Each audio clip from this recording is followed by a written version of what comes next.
not knowing that she was alive. Her old bedroom room was dim, only a small draft of sunlight stretching out between the closed curtains. Cliff was sitting in a chair at her side, his chin propped up on a hand. A jug of water was on the bedside table and she suddenly realized how thirsty she was. Sharpshot was perched at the foot of the bed, his claws digging into the old wood as he stood vigil. When he realized she was awake, he gave a chirp of greeting and crawled across the bed toward her. Cliff snapped awake, his grey eyes wild. He snatched at the daggers on the bedside table, but instantly relaxed upon seeing her awake. Oh. Gods, I ought Sharpshot was warning us. Sorry. Adriana shook her head. Don't apologize. How long was I out? Couple hours. It's still early afternoon. Cliff chewed his lip. How are you feeling? She took stock of her body. Well, I'm in one piece.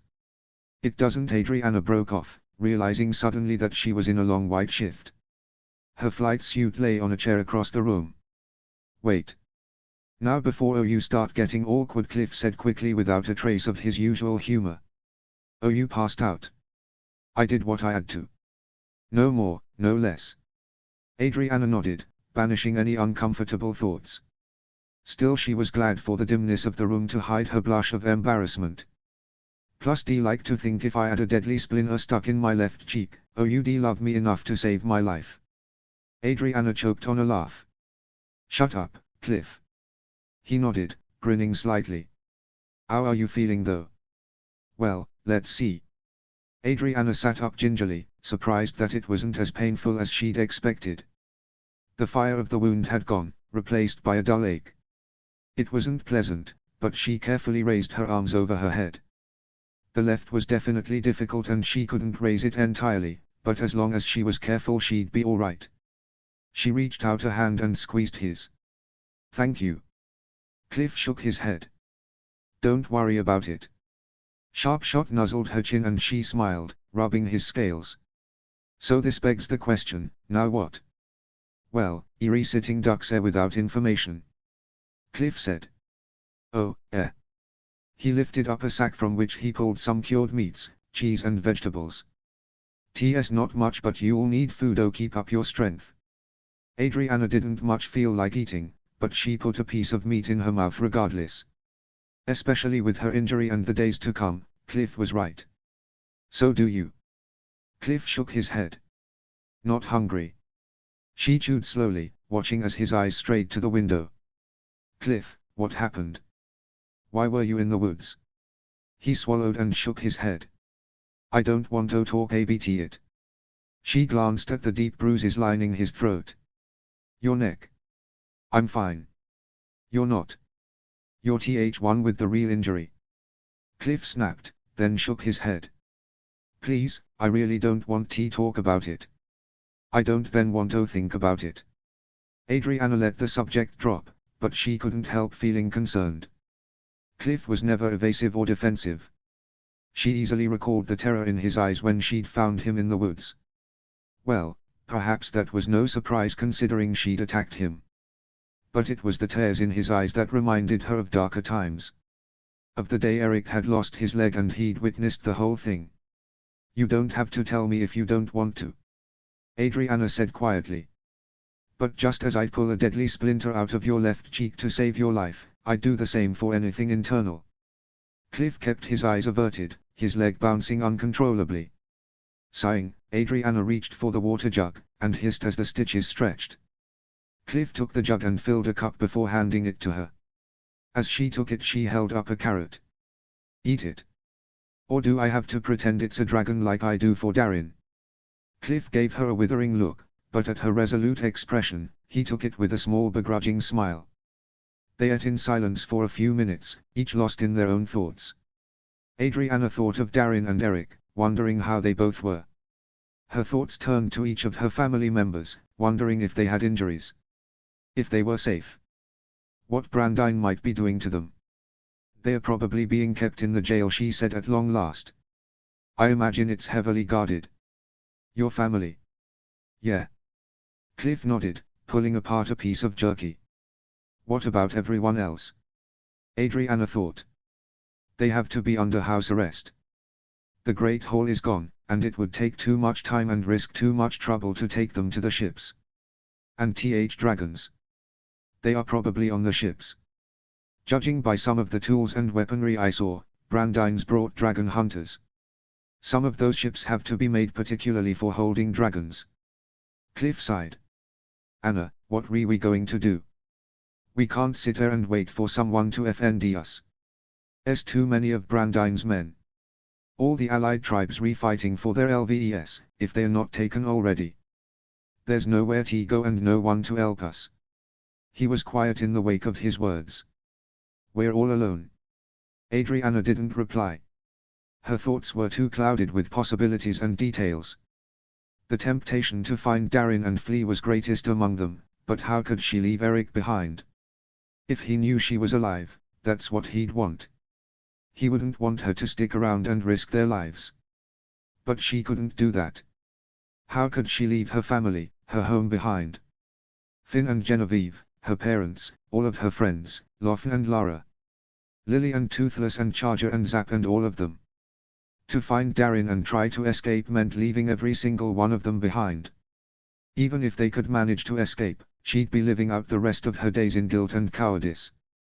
And Cliff, it would be forcing him to decide if he should stay or come with her. To leave Tarin and their unborn baby behind. Assuming that the worst hadn't happened, how could she ask that of him? No. Adriana said firmly, reaching out and grabbing his hand so forcefully he jumped in surprise. We are not alone. We have each other. Cliff shook his head. To do what? Go up against an army? Anna, that's insane. Maybe. Maybe it is, but I am not going to sit here and let him ruin my life, my family's life, our people's lives. Adriana said fiercely.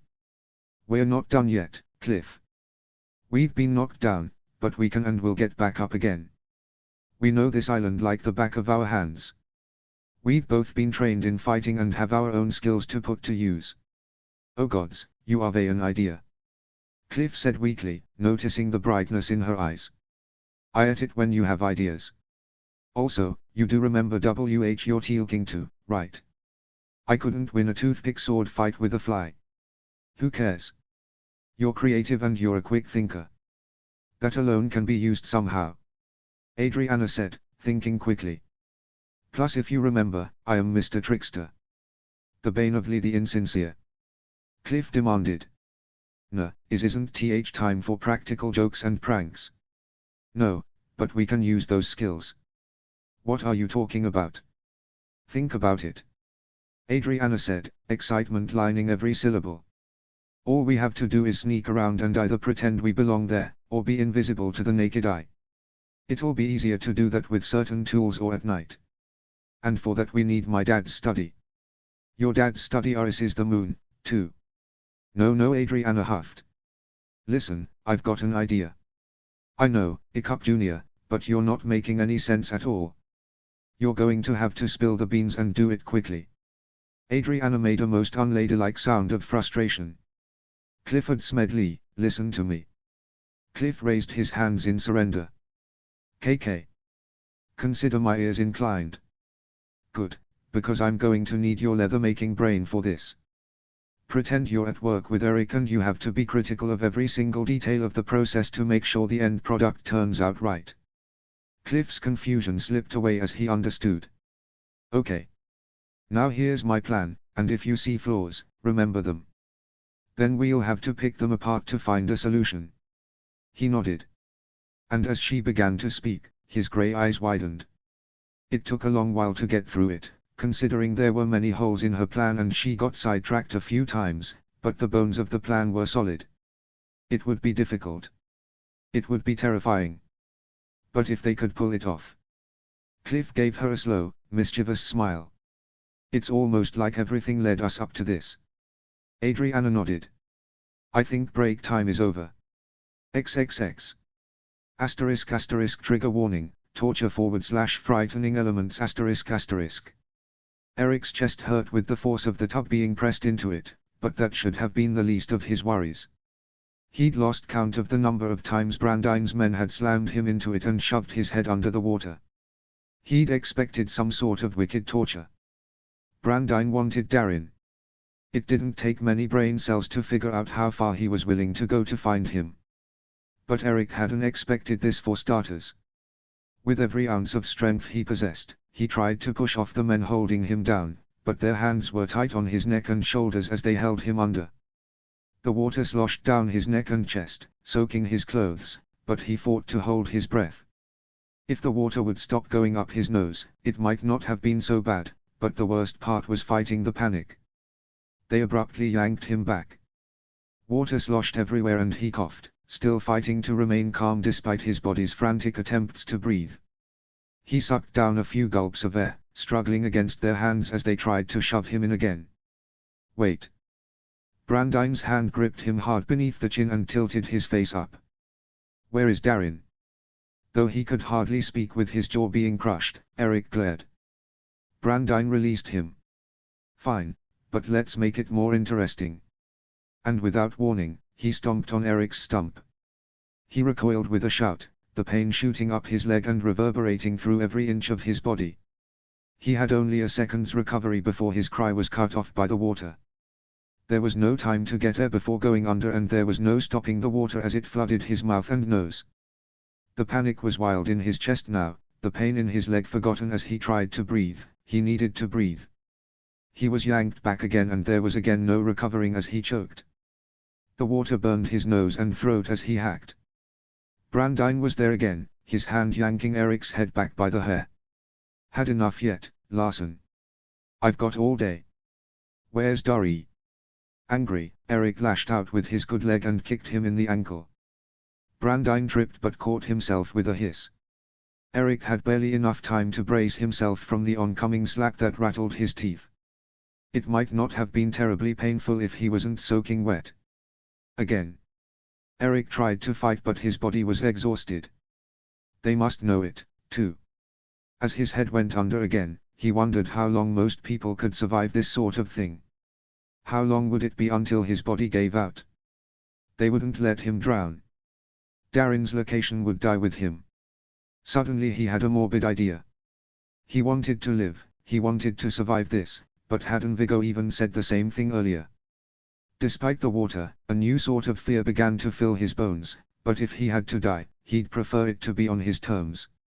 He forced himself to forget Brandine and his men, despite their hands clamped tightly on his neck and shoulders. He forced himself to relax, to remember his loved ones. Adriana and Darin's faces swam to the forefront of his mind as he stopped fighting. XXX. Brandine knew something was off the second Eric's arms and shoulders went slack. Even though he had a surprisingly strong ability to stay calm under the water, he'd stopped fighting.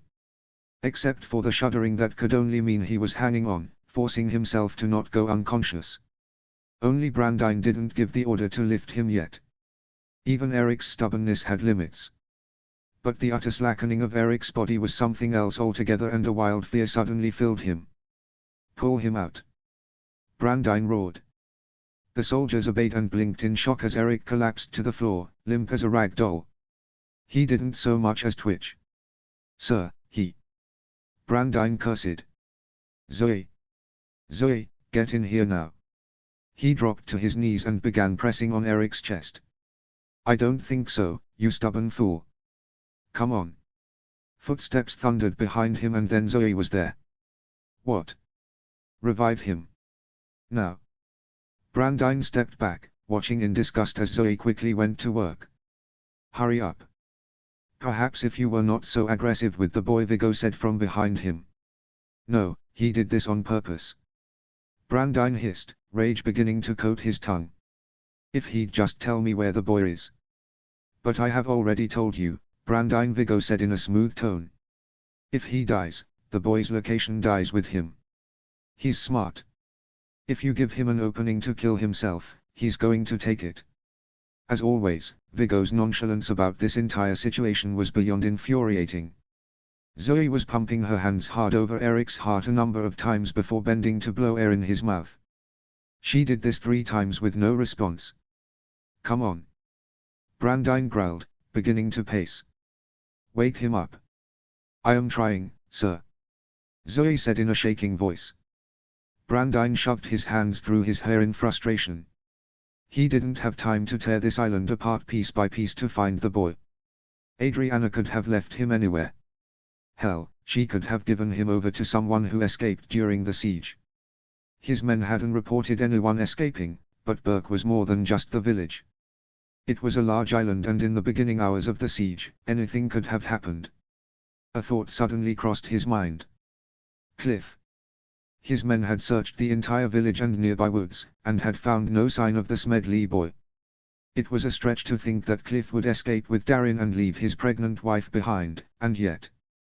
Unless Cliff had nothing to do with it. Perhaps Adriana had never died. His men wouldn't lie. Whatever they witnessed must have appeared real. And Eric wasn't much of an actor, faking that sort of death, and his subsequent rage over her loss wasn't faked either. Unless it wasn't a loss of her life so much as the life of theirs. The home and family they had built, the people who had died. Perhaps Eric was willing to do whatever it took to make it appear that she was gone and Darren was in hiding, when in fact he was wasting all of Brandine's time giving her the opportunity to run as far away as she could. Just like Sven had, catching him off guard, nearly costing Brandine everything he had worked so hard for. And if that was true. A tremor went through Eric's body and suddenly he was gagging and choking. Zoe turned him over and pounded his back as he hacked, the stones becoming wet with all the water he was coughing up. Brandine was momentarily stunned at how far Eric was willing to go to keep her safe. Get him up. Zoe had just enough time to jump out of the way before the broad soldiers grabbed Eric and dragged him to his feet, exhausted and confused. He hissed in pain as his prosthetic leg made contact with the floor. Brandine briefly noticed Zoe's eyes shoot to his leg, but he ignored her healer's instinct as he grabbed Eric by the shirt. Where is she? Eric seemed confused. What? Adriana? Brandine demanded, shaking him. Where is she? I know she's still alive, you're covering for her. No. Eric said. I already told you, I don't believe you. Brandine roared, shoving him back so that he toppled over. He crashed into a chair and a barrel, which gave groans of protest on the old wooden floor. Why else would you be so desperate to die? She ran and has the boy. No. Eric groaned, getting to his hands and knees. He gave another painful cough. I'm not lying, I saw her run into the Great Hall. You couldn't fake her death if you tried. The only thing that makes sense is that you're covering for her. You have nothing to lose, otherwise you'd be trying to escape. Eric choked on a laugh, but his teal eyes lacked amusement as he looked up. I won't deny that dying without giving you what you want would give me great satisfaction, but don't mistake my grief as a cover to give her time. She had no time. There was nothing I could do. His voice hitched and suddenly it was as if vocalizing the words, saying it out loud, suddenly it was real. Without, I would have given everything to catch her in time. To stop her from running back into that burning building. To save her. Don't insult me by acting like I wouldn't give everything to save Annie, too. That I'd insult my sister's memory by concocting some fake story about Annie dying in the same way. You said yourself that life is oddly poetic. I'd never come up with something so cruel. Only life has a way of doing that. Brandine felt his fury building inside him. It felt like his blood was beginning to simmer. Maybe Adriana was alive, maybe she was truly dead. It didn't matter. He didn't care about that anyway. It was all about Darren. And it was beginning to feel like they were at an impasse. Eric's stubbornness might win out over his own. The prospect of that alone was enough to make him see red. He wouldn't lose like this. He wouldn't. Anton! Brandine shouted, making everyone in the room jump. He whirled and found the man already standing in the door, as if he'd known he was soon to be summoned. It's your turn. I've had enough. Anton merely smiled in reply as Brandine shoved out of the room. He had to get away from Eric before he started swinging his fists. The satisfaction he'd longed for, had finally felt at Hiccup's surrender, was too short. Now the snake had opened a sleepy eye again. His emotions and frustration were unraveling faster than he could process. Suddenly he wanted to break things. So he stalked to the belly of his ship, ordering out everyone in his path. He didn't like to have potential eyes and ears around to see him snap. When he entered the training area and all his training men had left, he went to work. Dummies were smashed, targets obliterated, and weapons met their mark with deadly precision. The calm he felt at killing things was a wild thing in his chest. He felt powerful, unstoppable, unparalleled.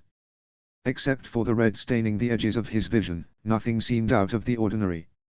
He'd been a fighter and a killer for years. Controlled, even-tempered, patient. He'd honed these skills early. They were perhaps the most widely used tools in his arsenal. But lately, these things seemed unattainable. His patience was replaced with desperation. The control he so readily sought to keep felt easy to lose now that he'd taken Burke.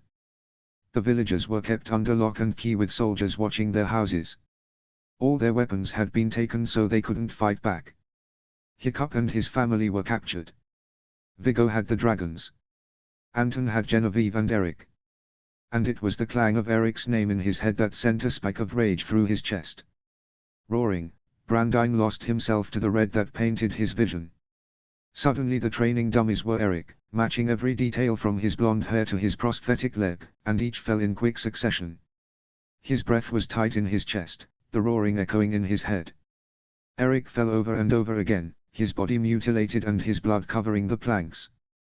Brandine laughed, a crazed maniacal sound filling the otherwise empty space. It was some time before the killing stopped, before Brandine found himself standing in the center of the training center alone. He was trembling head to toe, his breath heaving out of his chest in great waves. The red had gone, as had the rage. His foe lay defeated around him in pieces. Except in a blink, reality set in.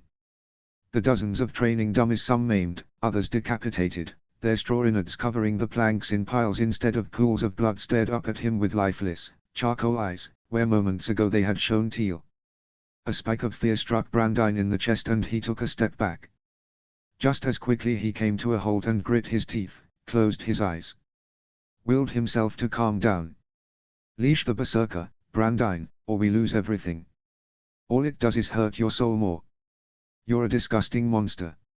I regret every second we spent together. How did it come to this? You have to avenge us.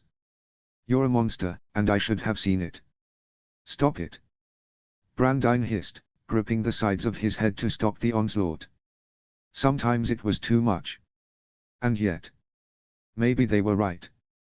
Maybe he was a monster. Ever since he was a child, he'd wanted to see Hiccup dead. Now he was seeing Eric's death. And why else did he come down here? To vent off his frustration and keep himself from killing Eric with his bare hands, so they could find Darren's location. And when he found Darren, Brandine needed to be in one piece. To not scare the boy. Which meant he needed to get a grip. Still, the training area left him feeling somewhat off-center. As if there was something wrong and he couldn't put a finger on what it was. It was stress. It was only stress. Everything would calm down once he got Darren. Once he eradicated the Haddock legacy for good and could start shaping his son to follow in his real father's footsteps. Dager's footsteps. Then he could relax. Then he would finally be free. XXX. Pain radiated in every inch of Eric's body. His leg might have been the worst of it if his chest didn't ache with every breath. His head pulsed with pain from his fight with Brandine. His body hurt from the battle. He was sure the stitches on his back had broken as he tried to fight the soldiers who'd nearly drowned him. And he'd been kicked in the face. Now he was waiting for Slaver Anton to arrive. He tried not to think about the cuts on Alton Brown's face as he waited. The silence of the room was strange compared to the hours of battle and trauma. The silence of the jail had still been filled with sounds: the scuff of Finn's boots, Astrid's tears, the creak of Genevieve's cot as her knee bobbed uncontrollably, the familiar step thunk of Hiccup's prosthetic as he paced. Now the silence of this room was both a balm and a terror. He wondered where Genevieve might be. If he was on Brandine's ship, he could only assume Genevieve was here somewhere, too. Unless she'd been taken to Anton's ship. Assuming he had one. But if the slave ships were a week away, delayed by a storm, then perhaps Anton's own personal ship was among them. With his addled brains and aching body, he was finding it rather difficult to focus on the details of everything around him. Assuming he survived with all his extremities intact, he could take information back to the jail. Fill the others in. So far he knew the Burkians were all under house arrest. He barely recognized any of the faces on the way to Brandine's ship, save for a few. Helga was being pushed into a house with a few others. She caught his eye as he walked by, her expression questioning, but he'd said nothing. And although Slaver Anton had smiled broadly at Brandine's instruction, Eric had yet to see him. The soldiers had dragged him in here and pushed him into a chair. They'd bound his hands with a pair of shackles tight enough that he couldn't possibly hope to use them to his advantage. As if he'd have the energy. They'd taken up a post outside his door as they waited for Slaver Anton's arrival, but they peeked through the slat in the door every few minutes to check on him, likely to be sure he wasn't doing anything drastic. Eric was so exhausted though, all he wanted was to sleep. Even now he felt his mind beginning to slip away. Footsteps preceded the creak of rusty hinges and Eric snapped awake, instantly tense. Slaver Anton gave him a smile and gestured the soldiers inside. They shut the door behind them and each gave him a mean smile. One of them even popped his knuckles. Eric tried to stay calm, but he knew it was futile. Already too much had happened today and he was only human. He could only hope and pray that no matter what happened next, he'd be able to keep Darren's location a secret. The man known as Slaver Anton paced around his chair.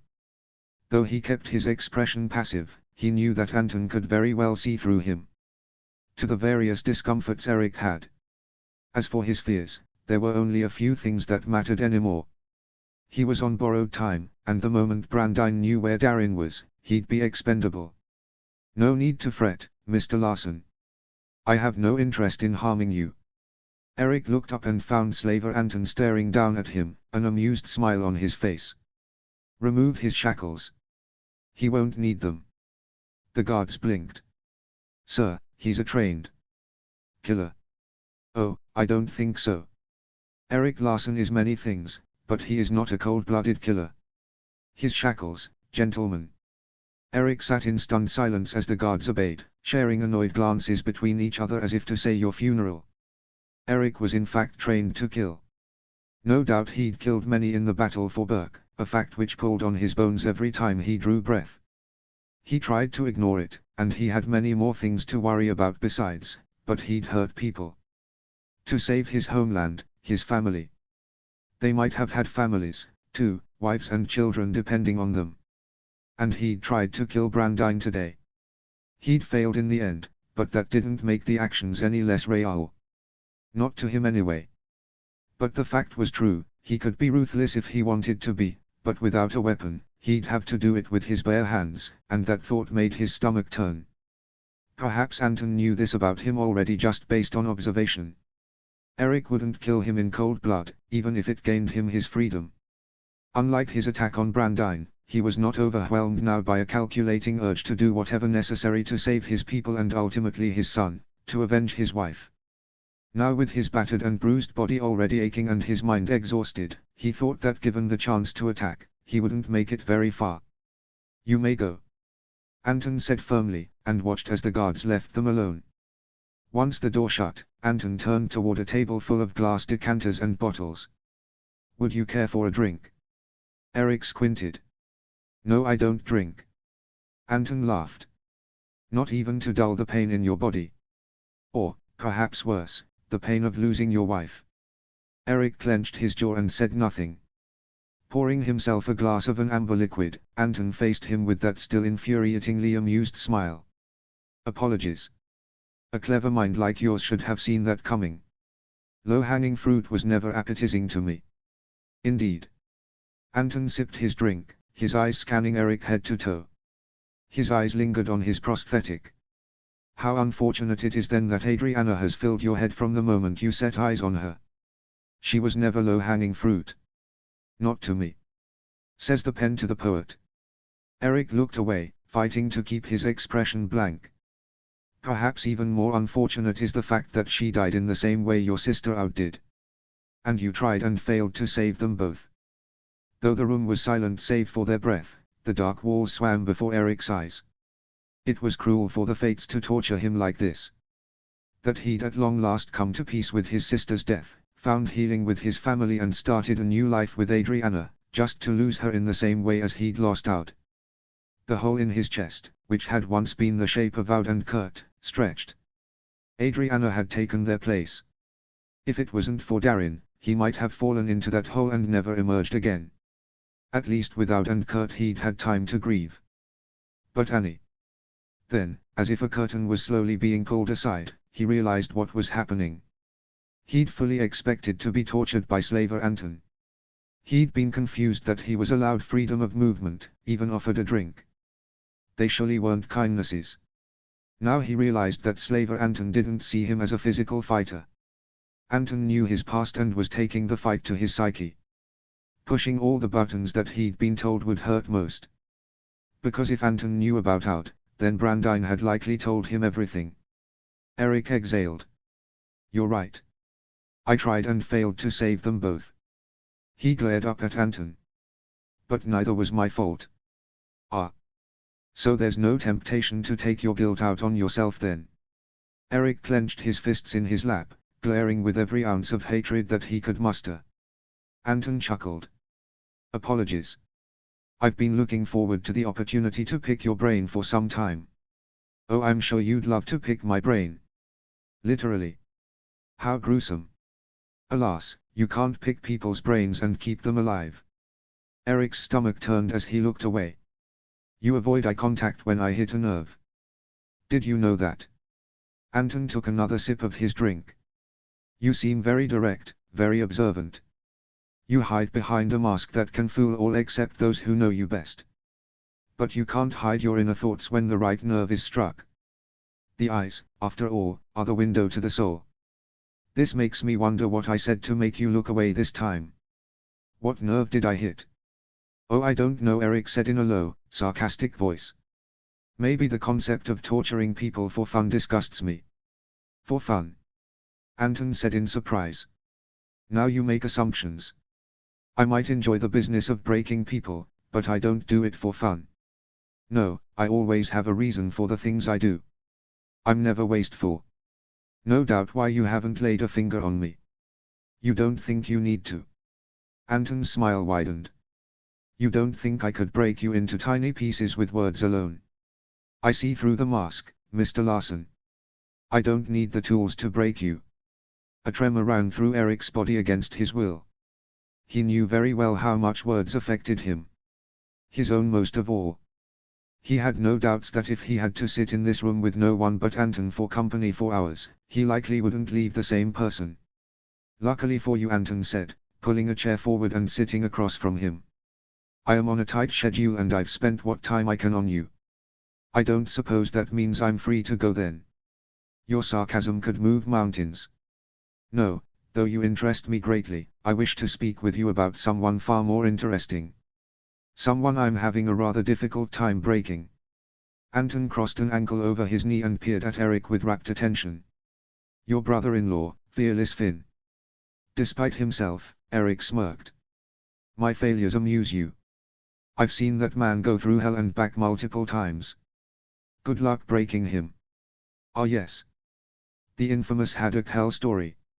How tragedies have just befallen that poor family. Anton simpered, a hand on his chest. It's a wonder any of them have survived to adulthood. Mock them all you want. You wouldn't be the first. Erik said. But no matter how hard you try, you won't break him. Every man has a limit, Mr. Larson. Anton said, a note of challenge in his voice. Take that pretty bride, for instance. Erik looked away. Anton's voice filled with amusement. Being that she is his fiancée, of course such a loss would wound him deeply. But you know better than I just how he'd fall to pieces in grief and submit at last. No. Anton blinked in surprise. No. He would, just as any man losing his wife would. Now you're just being stubborn. No, I would fall to pieces. Erik said, still looking away from Anton. Because that's what I do when I lose people. But Finn, when he loses people, he burns. It consumes him in a way that makes him unpredictable. He lifted his eyes to Anton's. Torture Genevieve, kill her, all you will be doing is digging yourself a deeper grave and forging a stronger weapon to fight against. Fearless Finn does not break. Fearless Finn does not submit. Not to you or anyone. Anton slowly leaned back in his chair, a speculative look on his face. He is a lot like his grandfather, I'm told. Eric shrugged. I wouldn't know. I was young when Stoic died. But you know Hiccup far better. He's been a second father to you. Your point. I suspect Hiccup would also fall to pieces should he lose those he loves. The way he said it with a slight mocking tone at the tail end of the sentence made Eric stiffen. To have so much love for someone, for many people, to have room in your heart for everyone. Eric shook his head, unable to fight the tremor in his voice at the thought that Adriana had been just like her father up until the very end. There is no greater gift. To love is to lose. Anton said, a new edge in his voice. How is that a gift? Take your boy, for instance. He's not yours by blood and yet you've taken it upon yourself to give literal blood, sweat and tears for a child who wouldn't have otherwise known you if hadn't you done so. And yet he is now in the wind, missing in action, the number one priority for your greatest enemy. Or alternatively, consider a world in which you and your wife got to see him grow to be a young man. Eric squeezed his eyes shut. Stop. Anton seemed to press his advantage. What would you do the day he discovers that he was never wanted? Not truly. The result of a vicious attack, the consequence of pain and suffering. His reality shattered. Lost in the span of a heartbeat. Wanted by no one. She always wanted him. But did you? Or was that one of your many noble sacrifices? Eric's eyes flew open. Yes. His voice shook from the effort. Yes, I did. And I still do. And because we... He faltered a moment. Because we love him, we always planned to tell him the truth when he was old enough. Anton sneered. Because you love him. How is that love? Because you couldn't stand to lie to him, even if it might be for his good. It isn't a lie. Your family is a lie. You stand on the pretense that you loved this child from the beginning when deep down, you know you never wanted him. Eric shook his head. No. You always wanted the girl. Jealous of the boy that had her under his thumb for years, snatching her up the moment he left. The air in Eric's chest felt tight. No. You honestly believe me to think that you ever wanted the spawn of the man you hated? No, you put up with it because you loved her. You never loved him. I'd give him everything. But that doesn't make you his father, does it, now? No, that makes you nothing but a fake. Maybe you thought in your clever mind that you would take his place, show him up to be the better man that Brandine Anderson never could be. No, I didn't, it was never like that. Then please explain to me why you haven't tried to escape to find him. Why didn't you run to him the moment you could after Adriana's untimely death? Perhaps the same reason why you'd rather Brandine snuff your candle out. Instead of Viggo's theory of keeping the boy safe, is it truly because you cannot live without the one person who knew you inside and out? It's because, as you said, you fall to pieces when you lose those you love. You didn't even think of him. And even in a petty attempt to prove it to yourself, you tattooed it on your wrists. A weak attempt at the real truth. You are nothing. Eric gripped his hair and squeezed his eyes shut. Not true. It's not true. Lies. Lies. Lies. And you know as well as I do, Eric, that if it wasn't true, you wouldn't be falling to pieces as we speak. Because your secret has been found out. The foundation on which you've stood is gone. Your wife is dead. Your child, which was never yours, is missing. And you're going to die soon. I will give you credit where it's due, however. Most people would have tried to hit me by now. But I think we both know that you're not a fighter. A talent with a bow does not a warrior make. No, warriors are made of sterner stuff. And you never were much of one. XXX. Hiccup paced the length of his cell in an attempt to ward off his worry. Eric and Genevieve had been taken from their cells hours ago. The daylight had waned into the evening. What little of the sky he could see had turned to a light orange from another beautiful Burkean sunset. Except they couldn't enjoy it. They'd been cut off from the outside world with no idea what was happening out there. If his people were all right. If Eric had given in to Brandine's demands. If Darin had been found. If Genevieve had been handed over to Brandine's men. A quick glance at the row of cells to his left showed Astrid sitting on her cot, her fingers clenching and unclenching as if eager for a weapon to sharpen. Finn was stretched out on his cot, his long legs hanging over the edge. His expression was tense and pale as he stared up at the dark stone ceiling, worrying about Genevieve. The empty cells pulled at Hiccup's bones. His thoughts turned to Toothless, locked away on Viggo's ship with all those straps and gadgets holding his wings and jaw tight to his body, keeping him under lock and key. He could only hope that he was unhurt. His only hope was that Toothless would remain unharmed due to his rare existence. But even that was a limited prospect. One way or another, Toothless' time was running out. Hiccup took another turn around his cell, trying to fight the anxiety clawing through his stomach. The jail door screeched open suddenly and they all jumped. Hiccup whipped around in time to see the guards returning with Eric, who limped between them with unhurried steps. "Eric!" Hiccup called. "Are you all right?"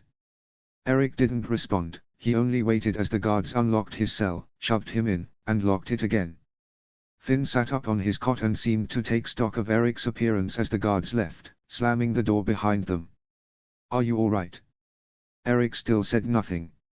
He stood in the center of his cell, staring at nothing.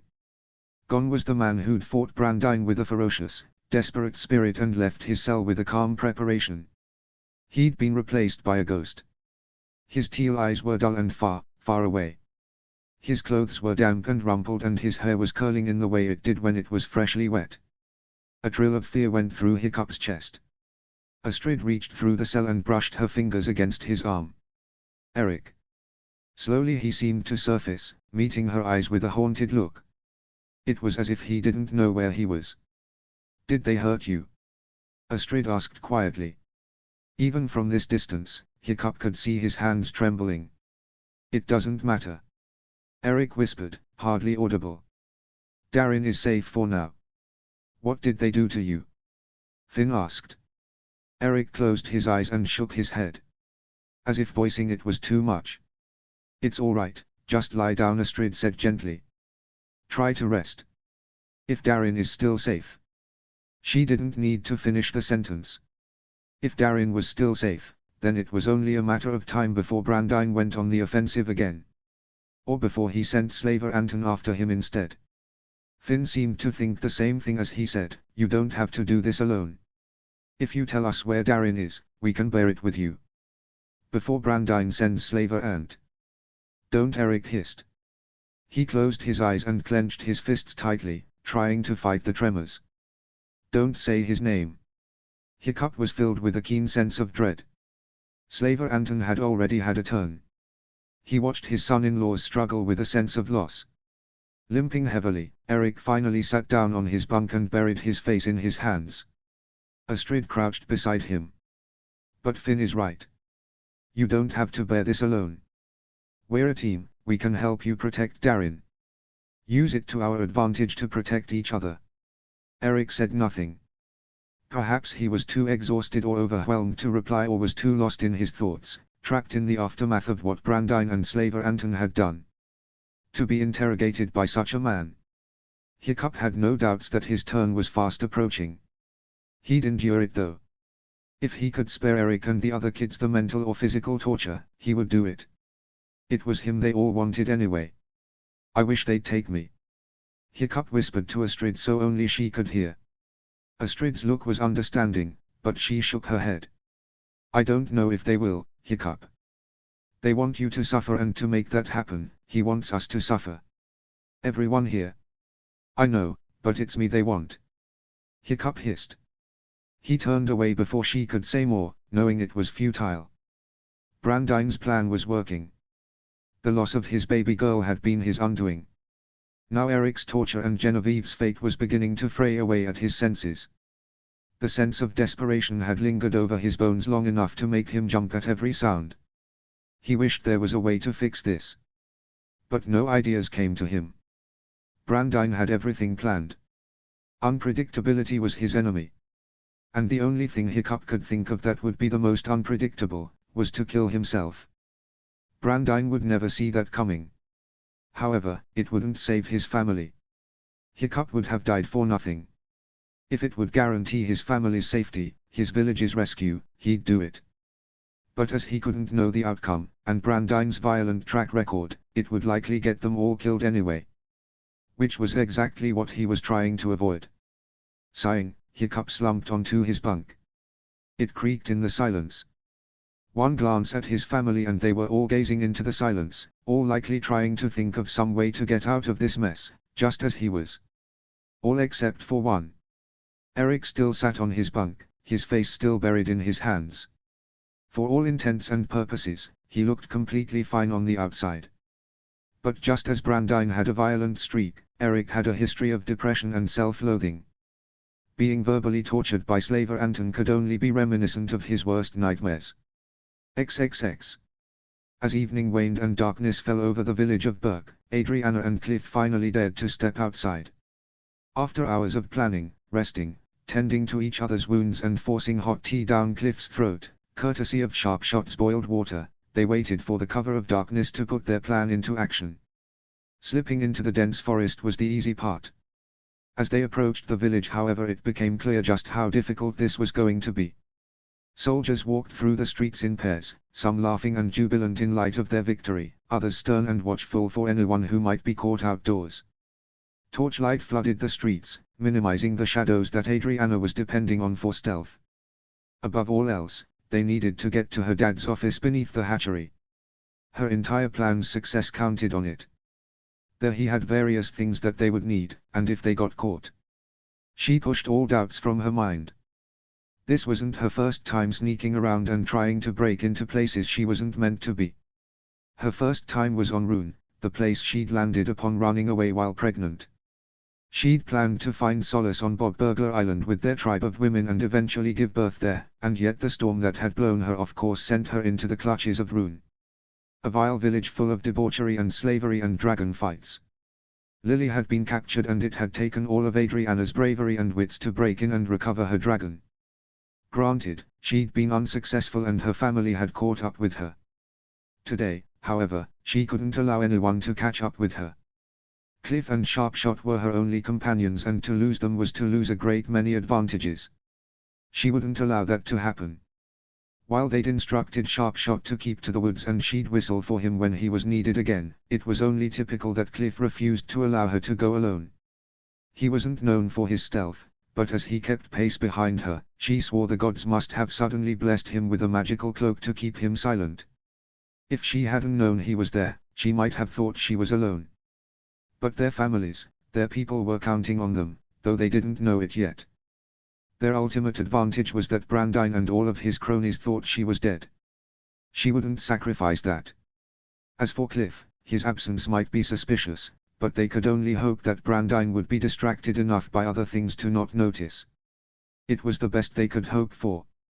She was the true wild card, the one everyone always forgot about. Everyone always looked at Finn and her parents, and her friends, who had trained to be warriors since they were small. Well, they would remember her now. There was a place in the world for the small and gentle. They were no less fierce when push came to shove. Today she would use every ounce of wit and cleverness she possessed. She would rescue her family if it was the last thing she did. This was the mantra she told herself in the hours of waiting as the sun slowly made its descent. And when it was time to move, she'd never been more confident in herself.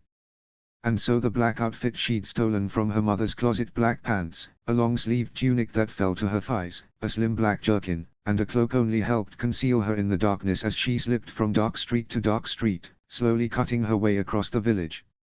Cliff was similarly dressed in an outfit black as pitch, stolen from her father's closet. It was oddly strange how well they fit Cliff's tall, lean frame.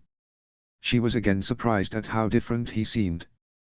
But they were at war and risking everything to save their families. He might be clumsy, but perhaps the risk was somehow giving him enough incentive to be extra careful. Her father had once commented on how surprisingly stealthy she could be. She'd made that a part of her training too, wanting to see just how sneaky she could learn to be. The day she'd successfully snuck into Gobber's forge, stolen his own prosthetic off his leg and snuck away before he was none the wiser was the day she knew she was ready for anything. And Finn had nearly laughed himself hoarse as Gobber lectured her for a good 10 minutes after she'd returned it, though she could tell he was proud despite himself. Smiling to herself at the memory, Adriana slipped into a dark alcove between the leather shop and the claymaker's store, Cliff on her heels. Tucked beneath a wooden structure that protected barrels of fish from rain, which stunk enough to make her eyes water, they had a perfect view of the street. A few pairs of soldiers were patrolling and soon would turn a corner. They'd only have a few seconds to sprint across the street into the next darkened alcove.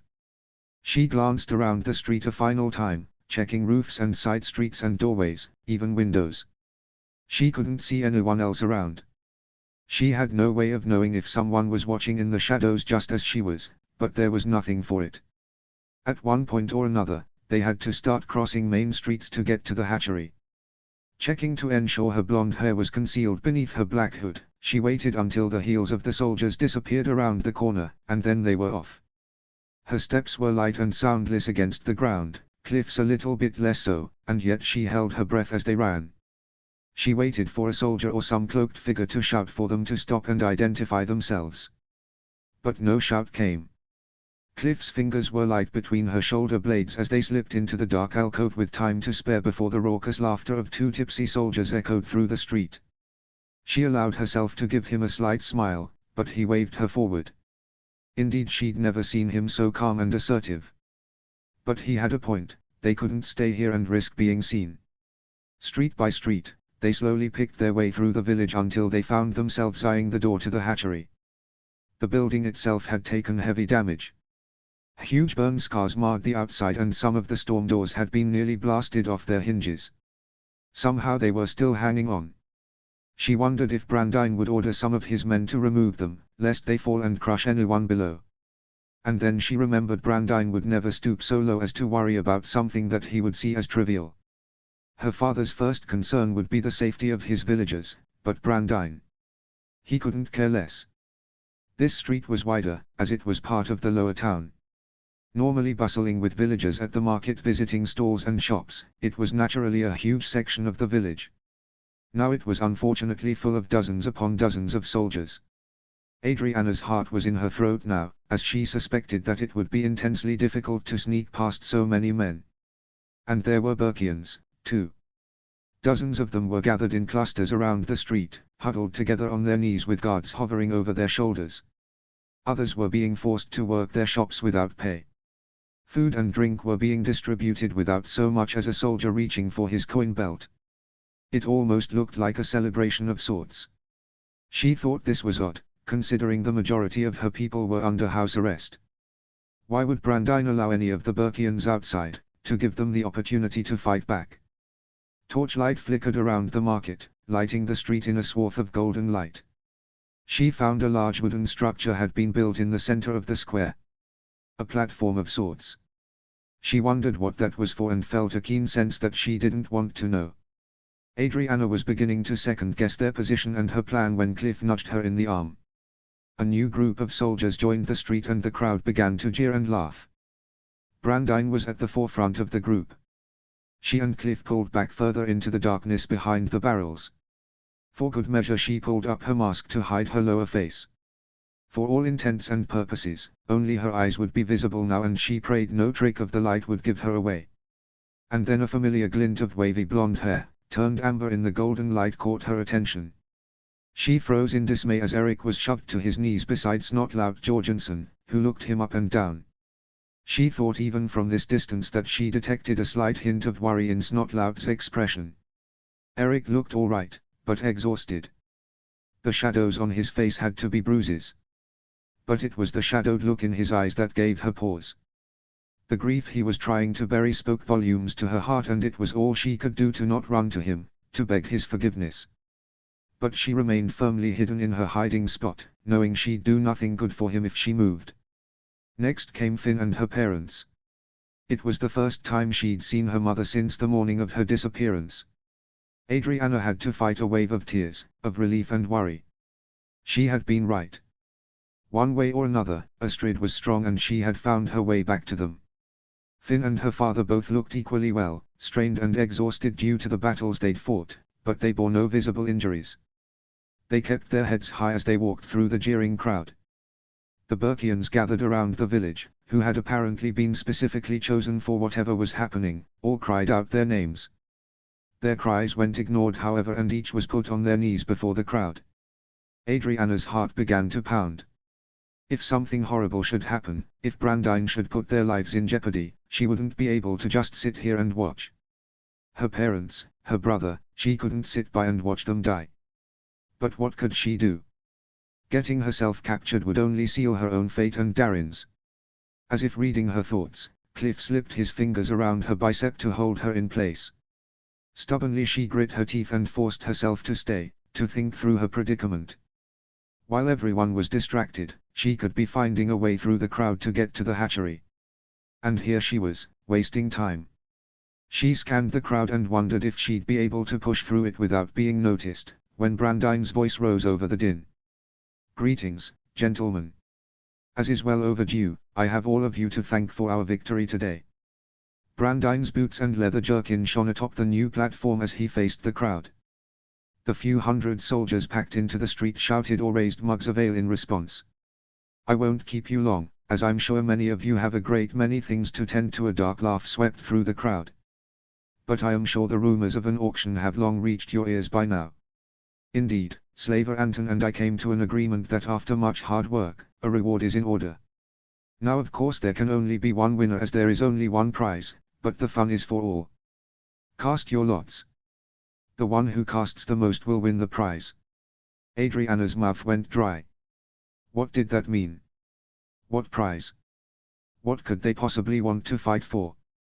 As if hearing her thoughts, Brandine continued with a dark smile, "But I imagine you men want to know what you will be casting your hard-earned coin for.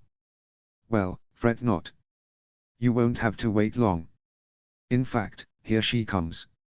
And as the crowd turned a look over their shoulders, a hush went through them, and then came the whispers and impressed mutters of greedy men. A young woman was walking through the crowd, which parted for her. She wore a white wedding dress, simple and yet elegant. Her blonde curls were tied half back in a lovely braided crown at the back of her head. Flowers had been pinned throughout the lovely hairdo, and in her hands she gripped a bouquet. Her dark eyes looked straight ahead, and despite her pale face, Genevieve did not cower or weep. She strode through the crowd with even steps as if she was walking to her wedding vows, just as she should have been. Instead, Adriana's heart flapped wildly in her chest. No. No. This couldn't be happening. Brandine couldn't, he couldn't. Oh, but he could, and he was. Even Cliff muttered a curse over her shoulder, his fingers now clamped on her arm like a vice. Brandine smirked darkly down at Genevieve as she approached the platform and held out a hand. She took it without preamble and he helped her up the stairs. She stood beside him stiffly as he adjusted her train, a stray curl. And then slowly, almost lovingly, he lifted her chin with a finger. He said something low and soft to her, something Adriana couldn't hear from the distance, but had no difficulty imagining. For the first time, Genevieve's eyes flared with fear and her hands tightened on the flowers. "Behold, your prize," Brandine said, raising his voice and turning to the crowd. "Now a friend of mine, Javan, will be joining us for the auction. Cast your lots, gentlemen, and you may be rewarded." Javan. The name rang a bell in Adriana's head, and she only had a brief moment to wonder at its familiarity. And then Finn launched to his feet as a plump man in a purple shirt and baggy brown pants strode up the steps. The brass buttons of his jacket shone in the low light even from this distance. Suddenly, she remembered. Javan. The man who had pretended to offer a young fearless Finn room and board and a new life, who had betrayed him and sold him into slavery. Brandine had really done everything in his power to hire every evil, disgusting individual in their past. She only hoped that Rattray, the evil man who had once bought Finn at an auction just like this, wasn't here. But as it was, watching her brother struggle with desperation as Javan talked up Genevieve's beauty, raved at her untouched body, riled up the men of the crowd with such ease, she had no difficulty believing that Javan was easily able to lure young children into slave ships. Javan began rallying off numbers in quick succession, easily getting bids for Genevieve. The numbers started low and quickly climbed. The men in the street were clearly eager to have a night with her. Adriana fought the bile that climbed up her throat. And Brandine just stood by, allowing this. Possibly this was entirely his idea. Finn still struggled but had been subdued. Hiccup and Astrid didn't fight and neither did Eric. Only she could stop this whole thing, but she couldn't save Genevieve. The horror of it all climbed up her throat and she fought a sudden wave of tears. She knew what it was like to be taken advantage of, to be had against her will, but this. Breathe. Cliff said firmly in her ear, able to raise his voice with the din of the crowd. Anna, there's nothing we can do. We are way to get to the hatchery. Remember the plan. Sniffing, Adriana nodded. He was right. She had to think of the whole picture, even though it pained her to do so. To choose to leave Genevieve to her fate would surely haunt her for the rest of her days. For her part, Genevieve kept her head held high and her back straight as the numbers climbed. And climbed. One might almost think she was unaffected, except for the tears that began to roll down her cheeks. Of course she was affected. She was merely doing everything she could to keep herself together. 200 gold. 300 gold. 500 gold. On and on it went and still Adriana couldn't move from her hiding place, the hatchery forgotten. Astrid's face was wet with tears now, as were Helga's. Thuggery had joined the scuffle, fighting tooth and nail to get to his little sister, but like Finn, he was also subdued. Adriana could vaguely hear his curses and shouts beneath the din. Suddenly, a dark voice thundered above the crowd. 1500 gold. A gasp of horror rose up as people spun around, aghast and shocked. Adriana's horrified eyes landed on a single man in a leather jerkin, his eyes mismatched. One blind, the other dark with cunning. Viggo. Brandine blinked, utterly surprised in the silence. And then he began to laugh in both surprise and amusement. Well. I have to admit, you do surprise me. The square was now silent and Viggo didn't need to raise his voice as he gave a nonchalant shrug. I confess, I have a thing for blondes. Quivering, Genevieve sunk to her knees. The bouquet fell to the platform with a soft rustle. Now the real tears had begun. She'd done everything she could to be brave, but now. And worst of all was the howl of rage that echoed from the other side of the street, from the gathered Burkians. But it wasn't Finn or even Thuggery. It was Hiccup. He had somehow broken through the guards' ranks and was 6 feet from Viggo before he was subdued by half a dozen soldiers, thrashing and enraged in a way Adriana had never seen in her entire life. Why Viggo? Hiccup was dragged away but the soldiers couldn't stop the words from spilling out his mouth. I don't care what we had in the past, if you lay one hand on her it means nothing. Viggo endured this in silence, his expression impassive as Hiccup was taken away, still shouting in rage. As soon as he was gone, Viggo strode past the grumbling soldiers and held out a hand to Genevieve. After a moment's hesitation, she shakily got to her feet and took his hand. Bring the flowers. Viggo said in a firm voice. Something so pretty should not be marred by the dirt. Genevieve shakily retrieved them and followed Viggo through the streets. Jenny! Finn shouted, thrashing as the guards began dragging him away, back toward the jail. No, please Genevieve. Adriana stifled her tears, the building pressure in her chest causing her to hiccup. Cliff had wrapped his arms around her in a hug, holding her together. They couldn't be caught now. They were her family's only hope. Their people's only hope. She couldn't allow herself to fall to pieces now. And yet listening to her family's rage and terror, watching mutely as Genevieve disappeared down the docks at the end of the street, to disappear in the bowels of Viggo's ship. She briefly considered rescuing Genevieve. Abandoning her plan and going to save her, right now. But Viggo would sense her presence. There were too many soldiers, and even now more were descending the docks toward the ships. The crowd was beginning to disband, the noise and frustration of grumpy men filling the silence. And Brandine was here. No matter what happened, she couldn't allow him to find her. Not now. Difficult as it was, she dried her tears and refocused her efforts on the hatchery. We can get THR if we go now, while the street is busy. Cliff said. We'll blend in so long as we don't draw attention to ourselves. Adriana took a deep breath and nodded. She looked to the platform where she could see Brandine descending the steps, a self-satisfied smile on his face. Clearly he was pleased with how this horrible day had gone. Now it was up to her to put aside her emotions and fears and anger to undo everything he had done. Okay. Let's try to blend in with these men here, Adriana said, and without another moment to waste, she slipped out of the shadows and into a crowd of bickering soldiers. She didn't look back to see if Cliff had followed and did her best to appear like she belonged. Given her short stature, their height and girth would help her to blend in, but she had no idea how many women Brandine had in his forces. If it was a rarity, then it would look suspicious for any female to be found pushing through the crowd. The door to the hatchery loomed closer through the forest of limbs, and she tried to edge closer without jostling too many of them. Brandine allowed that dragon hunter to take the girl, one man was saying. As if he doesn't get the spoils from being a leader. That's how it goes. Another replied sagely. If you're higher up the food chain and gold lines your pockets, then you can outbid the grunts.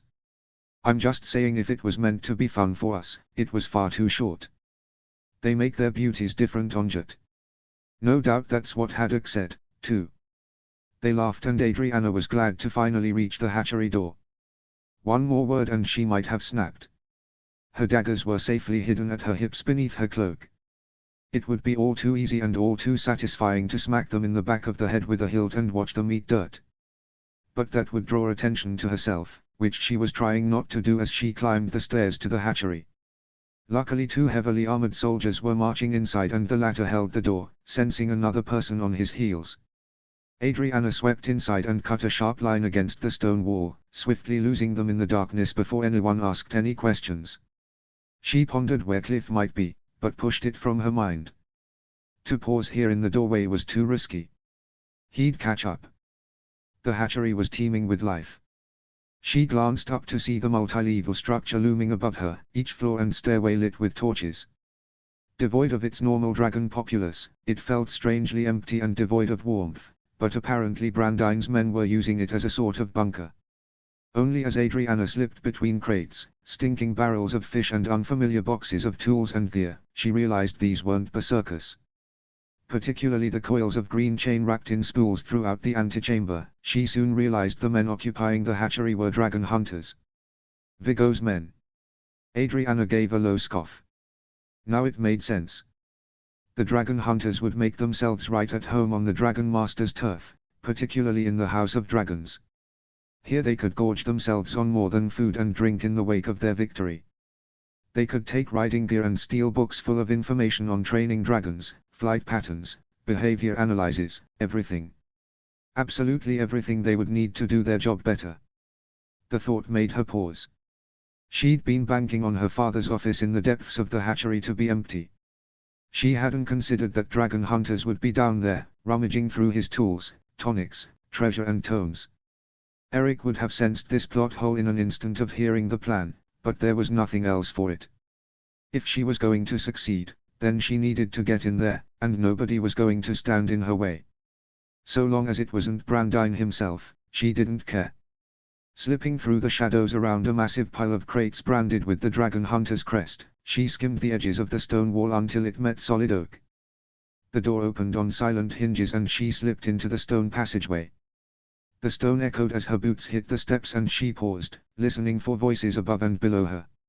It seemed all too quiet, and yet after waiting nearly a minute, she descended. Her heart was like a flapping bird in her chest, but she willed it to calm. She reached the bottom and pressed an ear to the door of her father's office, listening for any sounds within. Nothing. It was completely silent. Swallowing, she tried the handle and it opened. The office was pitch black. The shadow of her silhouette was sketched along the dirty hardwood floor, which was scattered with papers, books, inventions, and dragon scales. Night Fury scales winked up at her as she gazed around at the chaos. Her daddy was no neat freak, but this, his life's work torn to shambles. Shaking herself, Adriana grabbed a nearby candle and quickly lit it. She shut the door and set to work. It was difficult looking for everything she'd need, now that it was all strewn around in haphazard piles, but she somehow managed. A few practical things, like a water skin. More matches. While the office was devoid of weapons, she found 2 extra daggers that she knew her father kept squirreled away for emergencies. Other things were more difficult to find, such as the leather pouch that held her strongest weapon. To the naked eye, it was just a pouch. It could have housed coins or pens or anything as mundane as lip balm. But when she finally found it on the ground beneath a pile of books, she had to stifle a shriek of glee. The pouch clinked in greeting as she picked it up, and she found 5 vials tucked inside. Inside each was a dragon serum and the antidote to its poison. The 6th had broken, but it was enough. She supposed she'd have 1 less antidote now. How unfortunate. Finally, she felt beneath the desk and found the small shelf on which a tiny key was resting. Kissing it, she dropped it carefully inside the pocket of her leather jerkin and buttoned it shut. If her father hadn't told Eric about it, she'd never know that their saving grace Toothless's extra trail, which required no steering and allowed him to fly on his own, was buried in her parents' backyard. Cliff had questioned her about the tail, wondering if they would really need it. If going through so much work and risking so much to get the key and then dig up the tail would be worth it. But Adriana was adamant. There was absolutely no way that Brandine would allow Toothless's prosthetic tail to remain in working order. If either Hiccup or Toothless managed to find a way back to each other, they would be unstoppable in the air. She had to assume that his tail was destroyed.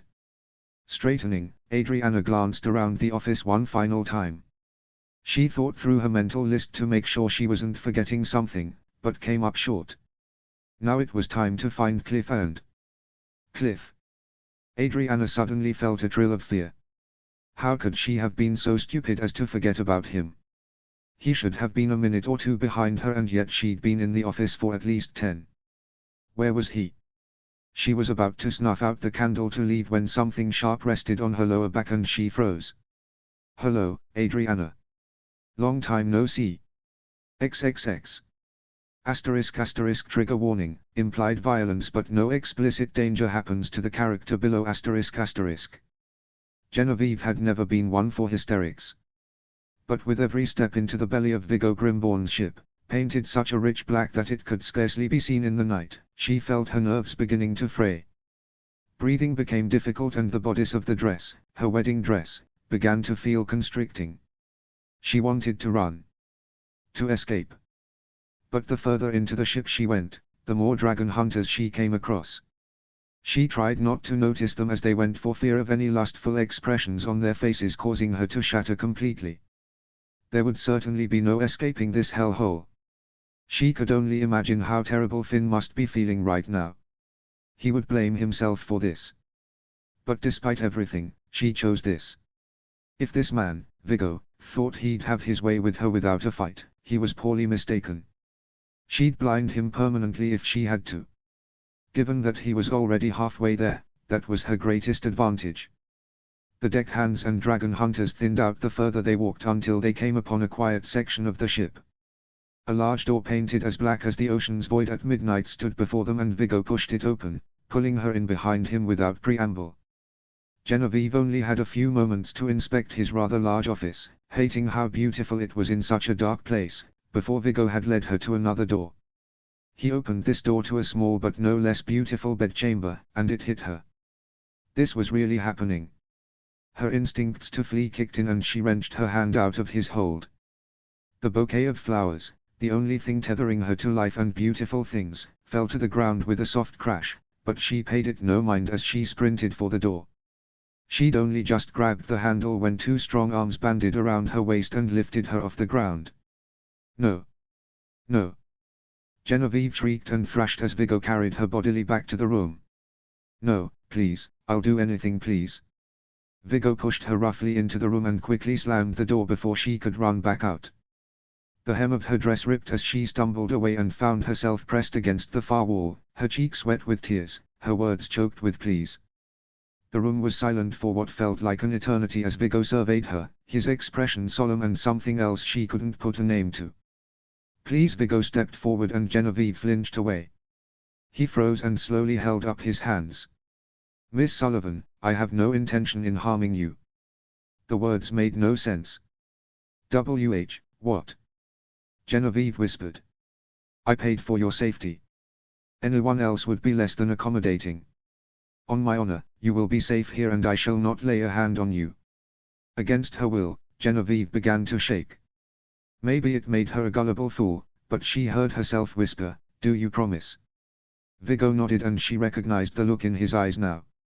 It was sadness. And now she was weeping. Uncontrollably.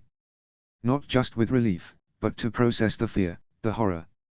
Never before had she been able to imagine what Adriana had been through, what Brandine had done to her. Now she could imagine a great deal.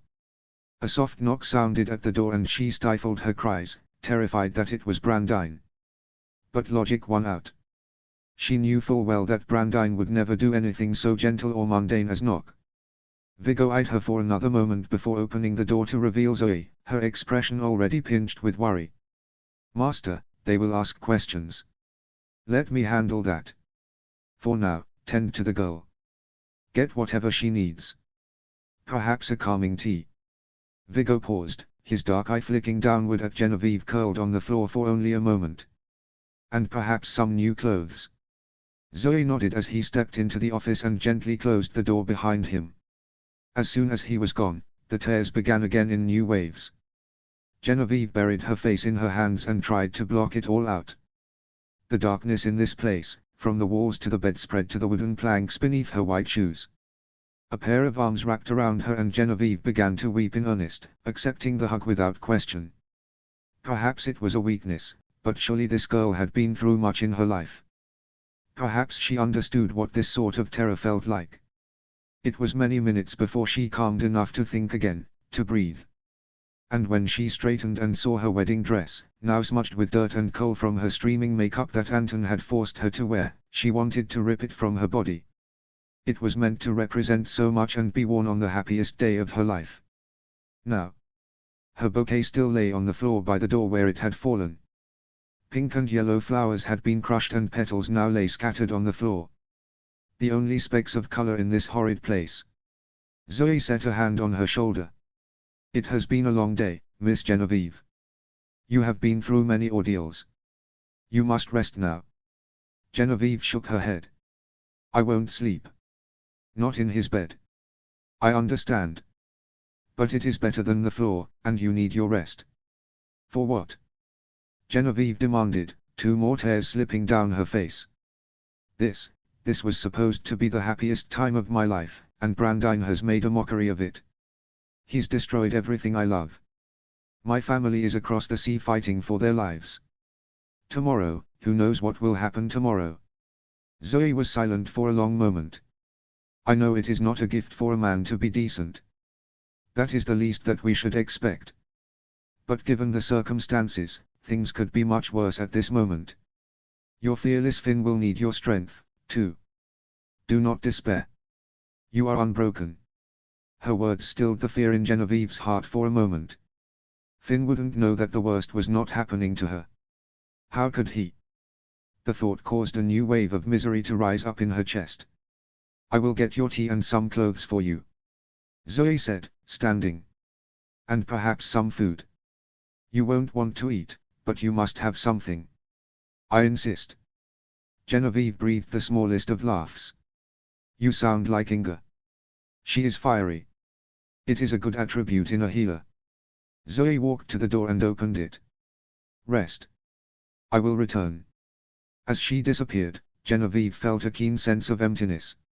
She couldn't remember the last time she'd been alone with only the silence for company. There was so much she needed to process. To grieve. To think through. Suddenly she felt exhausted in her bones. Her entire being felt like she'd been stretched beyond her capacity. There was always hope. There was still beauty in this life. But she'd been made a victim of the cruel world today and had only barely survived it unscathed. She dully realized that if no one but Viggo, Zoe and herself knew that he hadn't touched her, then she would have to make it seem like he had. Otherwise people would ask questions. She raised her head, a note of clarity cutting through her exhausted mind. But why? Why had Viggo saved her? 1,500 gold, he'd said. In the moment it had felt like a lightning bolt had cleaved her in two. Such a high number. Was she really worth such a number in gold to someone? It had felt obscene,